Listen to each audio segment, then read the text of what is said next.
Assalamualaikum warahmatullahi wabarakatuh. Perkenalkan, saya Fadila Rahmadini dari jurusan Keperawatan Prodi Sarjana Terapan Keperawatan 33. Baiklah, saya akan menjelaskan tentang ansietas dan gangguan terkait stres.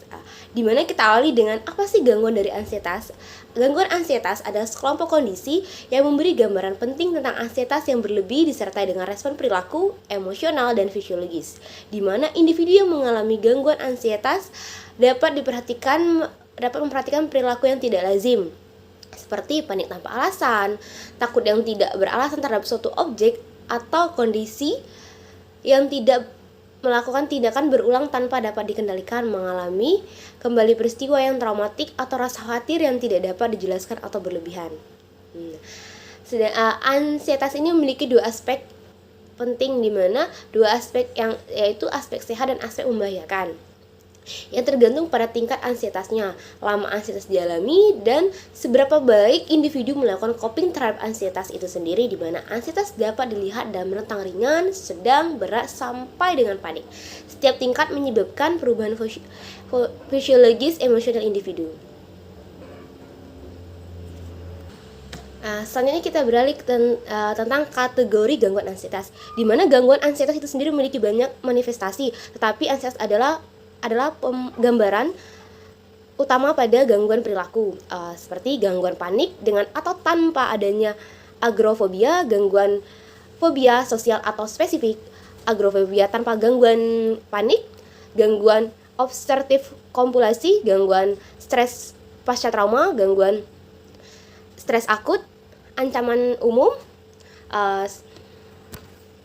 Selanjutnya kita ke materi awitan dan proses klinis, di mana awitan atau proses klinis adalah gangguan ansietas yang sangat bervariasi, di mana awitan dapat terjadi secara akut atau bertahap.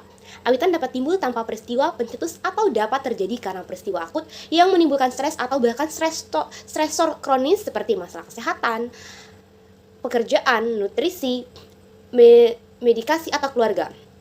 Gangguan ansietas ditandai dengan tingkat ansietas yang tinggi, yang terlihat pada perilaku yang tidak lazim, misalnya khawatir, panik, pikiran yang tidak objektif, kompulsif, atau takut terhadap objek atau peristiwa yang tidak sesuai dengan realisasi situasi.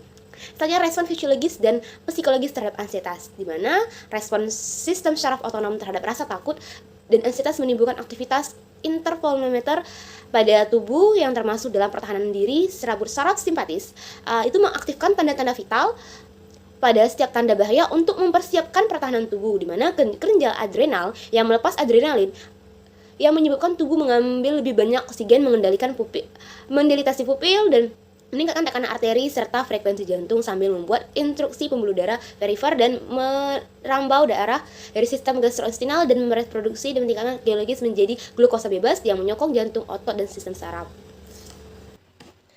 Selanjutnya, gangguan panik, di mana serangkaian panik adalah suatu periode ansietas yang cepat, instan, dan meningkat yang berlangsung 15-30 menit.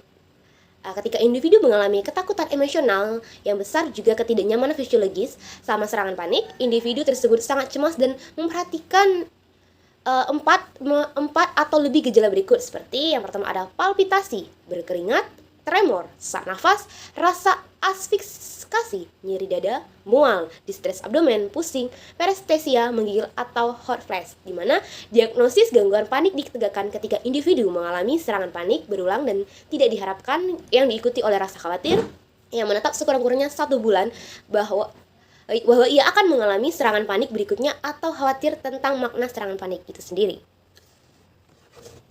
Kita beralih ke fobia. Fobia adalah rasa takut yang tidak logis, intens, dan menetap terhadap objek tertentu atau situasi sosial yang menyebabkan timbulnya distres yang ekstrim dan mengganggu fungsi hidup formal, di mana fobia sangat berbeda dari ansietas dan rasa takut yang distimulasi oleh situasi hidup yang nyata atau ancaman, seperti menghadapi seekor anjing penjaga yang memperlihatkan giginya atau mendengar seseorang yang mencoba masuk ke apartemen kita. Fobia bukan respon yang alami dan realistis yang digunakan dalam upaya melindungi keamanan pribadi seseorang, tapi kebanyakan objek fobia biasanya tidak mengancam kesejahteraan individu, tetapi individu yakin bahwa menghadapi objek ini akan sangat membahayakan. Individu yang mengalami fobia memahami bahwa rasa takut mereka tidak lazim dan tidak rasional, bahkan mereka dapat membuat lelucon tentang betapa bodoh perilaku mereka, tetapi mereka berasa tidak berdaya untuk menghentikannya. Itu menurut Burgess 1997. Individu yang mengalami fobia ansietas antisipasi walaupun berpikir tentang kemungkinan menghadapi objek fobia menakutkan dan mereka melakukan perilaku ritual yang tidak lazim sebagai upaya menghindarinya. Misalnya, contohnya itu individu yang maling fobia terhadap kuman secara ritual mencuci tangannya terus-menerus sepanjang hari. Ketika perilaku ritual ini dilakukan, ansietas individu tersebut akan berkurang. Perasaan bahwa ansietas berkurang ini merupakan primi gain, di mana dari melakukan perilaku ritual tersebut, secondary gain adalah perhatian dan bantuan yang diterima individu fobia dari orang lain.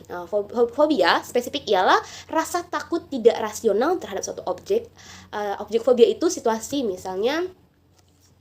Baiklah, kita berlanjut ke gejala fobia yang spesifik, di mana rasa takut yang tidak rasional terhadap suatu objek, misalnya hewan, lingkungan. Lingkungan ini bisa air, badai, atau ketinggian, di mana seperti prosedur medis intensif atau situasi seperti jembatan, terowongan, ruang kecil, dan eskalator ataupun pada saat penerbangan, di mana respon ansietas yang cepat 3 sampai 4 respon panik terhadap objek yang ditakuti.